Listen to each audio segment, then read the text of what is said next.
Poirier here, your ABWA Lakeland Downtown Chapter President. Really excited to be sharing with you some of our upcoming events. On November 5th, we'll be attending the Athena Awards, in which our very own Mary Stevenson has been nominated for the Leadership Award. If you're interested in attending, please reach out. The chapter is willing to pick up 50% of the ticket price. They're valued at $100, so it will only cost you $50.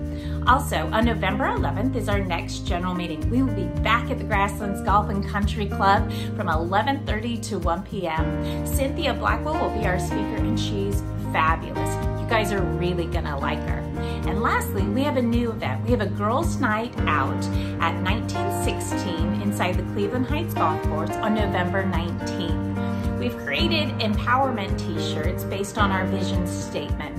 Food, supplies to decorate the t-shirts will all be included.